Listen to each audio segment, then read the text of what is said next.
नमस्कार दोस्तों, आप सभी का स्वागत है एक बार फिर से अपने चैनल भक्ति की शक्ति में। तो दोस्तों आइए जानते हैं कार्तिक माह के नहाने के नियम और विधि के बारे में।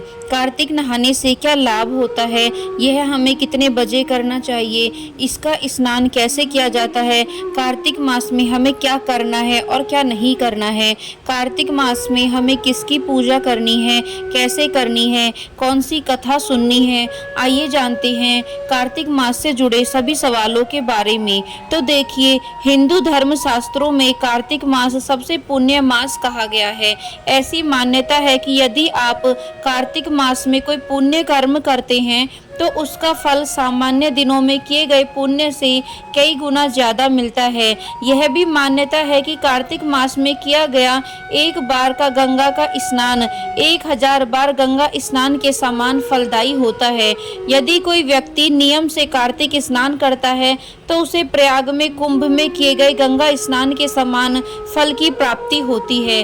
कार्तिक स्नान का सबसे बड़ा फायदा यह है कि कार्तिक माह में आप किसी भी नदी में, तालाब में, सरोवर में सूर्य उदय से पूर्व स्नान करें तो उसका फल साक्षात मां गंगा में स्नान करने के समान ही प्राप्त होता है।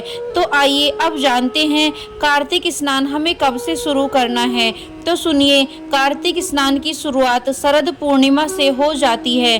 तो आप शरद पूर्णिमा यानी कल से कार्तिक स्नान शुरू करें और इसका समापन कार्तिक पूर्णिमा को पूर्ण होता है। आइए अब जानें इसका स्नान कैसे किया जाता है। तो चलिए इसे भी जान लेते हैं। पद्म पुराण में कार्तिक स्नान का वर्णन मिलता है। इसके अनुसार कार्तिक स्नान करने वाले व्यक्ति को शरद पूर्णिमा से कार्तिक स्नान शुरू कर देना चाहिए और फिर पूरे कार्तिक मास में रोजाना नियम से सूर्य उदय से पहले उठकर अपने घर के आसपास के किसी नदी या तालाब में स्नान करना चाहिए। यदि आपके घर के आसपास कोई पवित्र सरोवर या नदी नहीं है तो आप घर के जल में ही गंगा जल डालकर स्नान कर सकते हैं। कार्तिक स्नान सूर्य उदय से पूर्व तारों की छांव में होता है, यानी अंधेरे में ही आपको करना चाहिए। स्नान के बाद में भगवान विष्णु की पूजा करनी चाहिए। इससे भगवान विष्णु की असीम कृपा प्राप्त होती है और ऐसे व्यक्ति के लिए मोक्ष के द्वार खुलते हैं। पद्म पुराण की कथा के अनुसार सत्यभामा को भगवान श्री कृष्ण की पत्नी बनने का सौभाग्य कार्तिक स्नान और पूजा के पुण्य से ही प्राप्त हुआ था। तो अब आप समझ गए होंगे कि कार्तिक मास में सुबह जल्दी उठकर किसी पवित्र नदी या सरोवर में स्नान करने को ही कार्तिक स्नान कहा जाता है। अब क्या करें यदि हमारे घर के आसपास में कोई नदी, सरोवर या तालाब नहीं है तो फिर क्या करें। तो देखिए, इसके लिए तो उपाय है, आप घर पर तारों की छांव में यानी खुले आकाश तले कार्तिक स्नान कर सकते हैं। लेकिन नहाने के लिए जो जल लें वो जल भूमिगत होना चाहिए और तुरंत निकला हुआ हो। तो जिनके घर में बोरिंग है उन्हें तो कोई प्रॉब्लम होगी नहीं, लेकिन जिनके घर में बोरिंग नहीं है वो आसपास के हैंड पंप से पानी ला सकते हैं या फिर घर के साधारण जल में थोड़ा गंगा जल मिलाकर भी आप खुले आकाश के नीचे स्नान कर सकते हैं। लेकिन यह स्नान सुबह दिन उगने से पहले ही होना चाहिए। यदि संभव नहीं हो तो महिलाएं घर के भीतर स्नान कर सकती हैं। स्नान के बाद भगवान विष्णु, भगवान कृष्ण और तुलसी की पूजा जरूर से करें। भगवान को तुलसी दल अर्पित करें और पीपल और पथवारी को जल सींचें और फिर कार्तिक मास की कहानी अवश्य सुने। अब एक प्रश्न यह भी है कि कार्तिक मास का क्या महत्व होता है। तो ऐसा ही एक सवाल एक बार भगवान शिव के बड़े पुत्र कुमार कार्तिकेय जी महादेव शिव से किया। उन्होंने भगवान शिव से पूछा कि कार्तिक मास को सबसे पुण्यदायी मास क्यों कहा जाता है। इस पर भगवान शिव ने कहा कि सुनो पुत्र, नदियों में जैसे गंगा श्रेष्ठ है, सभी देवी देवताओं और भगवानों में भगवान विष्णु श्रेष्ठ हैं, ठीक उसी प्रकार सभी मासों में कार्तिक मास श्रेष्ठ है। और हाँ, इस मास में भगवान विष्णु स्वयं जल के अंदर निवास करते हैं। इसलिए कार्तिक मास में किसी भी नदी या सरोवर में स्नान करने से विष्णु भगवान की पूजा और साक्षात्कार का पुण्य लाभ मिलता है। आइए जाने कार्तिक स्नान, भगवान विष्णु की पूजा और तुलसी की पूजा का महत्व और फल क्या है। भगवान श्री कृष्ण की पत्नी सत्यभामा अपने पूर्व जन्म में एक ब्राह्मण ब्राह्मण की पुत्री हुआ करती थी। उसकी युवा अवस्था में इनके पति और पिता को एक राक्षस ने मार डाला, तो ब्राह्मण पुत्री इस वियोग को सहन न कर सकी और कई दिनों तक ब्राह्मण पुत्री रोती रही। इसके बाद वो भगवान विष्णु की आराधना में लीन हो गई।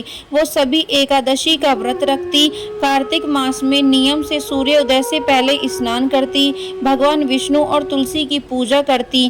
जब उसको बुढ़ापा आया तो एक दिन जब ब्राह्मण की पुत्री कार्तिक स्नान के लिए गंगा में डुबकी लगाई और वो बुखार से कांपने लगी और वही गंगा तट पर ही उसकी मृत्यु हो गई। उसी समय विष्णु लोक से एक विमान आया और ब्राह्मण की पुत्री का दिव्य शरीर विमान में बैठाकर विष्णु लोक पहुंच गया। कालांतर में जब भगवान विष्णु ने अपना कृष्ण अवतार लिया तब वही ब्राह्मण पुत्री ने सत्यभामा के रूप में जन्म लिया। कार्तिक स्नान और दीपदान के फल से सत्यभामा को सुख और संपत्ति प्राप्त हुई। नियमित तुलसी को जल अर्पित करने से उसे सुंदर वाटिका का सुख मिला और स्वयं भगवान उसे पति रूप में मिले। आइए अब जानें इस महीने में हमें क्या करना है और क्या नहीं करना है। शास्त्रों के अनुसार इस महीने में मांस, मदिरा आदि का संपूर्ण त्याग कर देना चाहिए। पूरे महीने संयम रखना चाहिए। व्रत, उपवास और नियम के साथ तप करना चाहिए।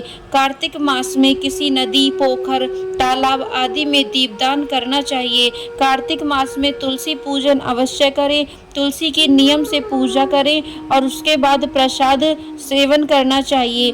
कार्तिक स्नान करने वाले व्यक्ति को भूमि पर शयन करना चाहिए, यानी उसे पलंग पर नहीं सोना चाहिए। कार्तिक के महीने में केवल नरक चतुर्दशी के दिन ही शरीर पर तेल लगाएं, अन्य दिनों में तेल नहीं लगाना चाहिए।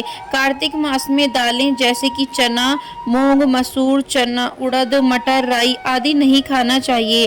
कार्तिक स्नान करने वाले व्यक्ति को तपस्वियों के समान व्यवहार करना चाहिए।